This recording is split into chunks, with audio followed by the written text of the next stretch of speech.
പ്രവാസലോകത്തെ വാർത്തകൾ.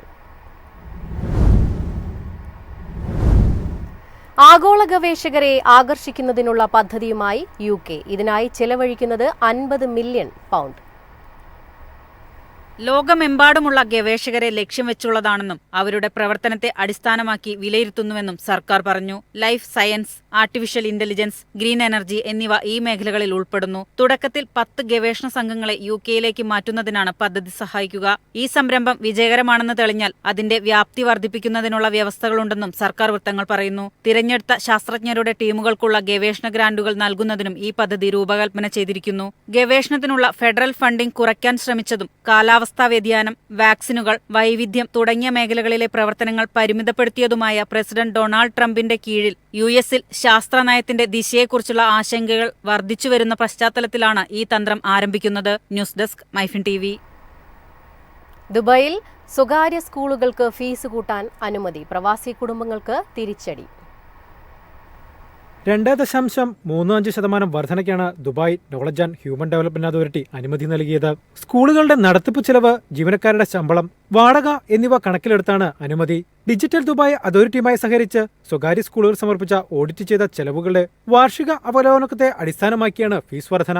കഴിഞ്ഞ 2 അധ്യയന വർഷങ്ങളായി ദുബായിൽ 15 പുതിയ സ്വകാര്യ സ്കൂളുകൾ തുറന്നിട്ടുണ്ട്. ദുബായിൽ ഇപ്പോൾ 227 സ്വകാര്യ സ്കൂളുകളുണ്ട്. 187 രാജ്യങ്ങളിൽ നിന്നുള്ള 3,87,441 വിദ്യാർത്ഥികളാണ് ഇവിടെ പഠിക്കുന്നത്. News desk MyFin TV. അനധികൃതമായി മക്കയിൽ പ്രവേശിക്കുന്നവർക്ക് 20,000 റിയാൽ പിഴ ചുമത്തും. സൗദി ആഭ്യന്തര മന്ത്രാലയമാണ് ഇത് സംബന്ധിച്ച മുന്നറിയിപ്പ് നൽകിയത്. അനുമതിപത്രമില്ലാതെ ഹജ്ജ് പാടില്ല എന്ന ക്യാമ്പയിന്റെ ഭാഗമായാണ് നടപടി. അനുമതിപത്രമില്ലാതെ ഹജ്ജ് നിർവഹിക്കുകയോ മക്കയിലേക്ക് കടക്കാൻ ശ്രമിക്കുകയോ ചെയ്യുന്ന ഏതൊരാൾക്കും പിഴ കിട്ടും. ഏതുതരം സന്ദർശന വിസകളിൽ രാജ്യത്ത് എത്തിയവരായാലും ഹജ്ജ് അനുമതിപത്രമില്ലാതെ മക്കയിലേക്കും പുണ്യസ്ഥലങ്ങളിലേക്കും പ്രവേശിക്കുന്നത് കുറ്റകരമാണ്.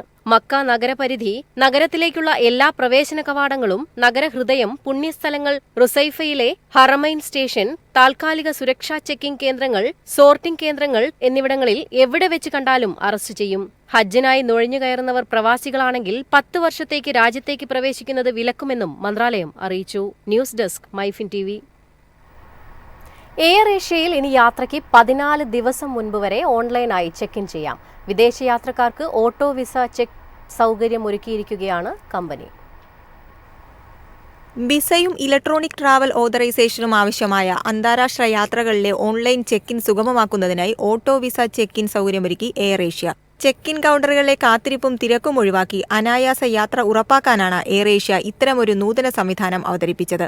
സാധാരണയായി വിസ ആവശ്യമായ രാജ്യങ്ങളിലേക്ക് പോകുന്നവർക്ക് വിമാനത്താവളത്തിൽ വിസ പരിശോധിച്ച ശേഷം മാത്രമേ ചെക്ക് ഇൻ സാധ്യമാകൂ. പുതിയ സംവിധാനം വഴി യാത്രയ്ക്ക് 14 ദിവസം മുതൽ 1 മണിക്കൂർ മുന്നേ വരെ എവിടെയിരുന്നും ഓൺലൈനായി ചെക്ക് ഇൻ ചെയ്യാം. മൾട്ടിപ്പിൾ എൻട്രി വിസ ഉള്ളവർക്ക് മാത്രമേ നിലവിൽ ABC സൗകര്യം ലഭിക്കൂ.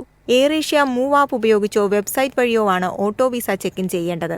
സൈറ്റിൽ കയറി ഫ്ലൈറ്റ് തിരഞ്ഞെടുക്കണം. തുടർന്ന് പാസ്പോർട്ടിലെ സ്റ്റിക്കർ വിസ സ്കാൻ ചെയ്യുകയോ വിസ അപ്ലോഡ് ചെയ്യുകയോ വേണം. വിസയുടെ പരിശോധന കഴിഞ്ഞ ഉടൻ ബോർഡിംഗ് പാസ് ലഭിക്കും. News desk MyFin TV. അനധികൃത താമസക്കാർക്കെതിരെ നടപടി ശക്തമാക്കി കുവൈത്ത്. 434 പേരുടെ കൂടി പൗരത്വം പിൻവലിക്കും.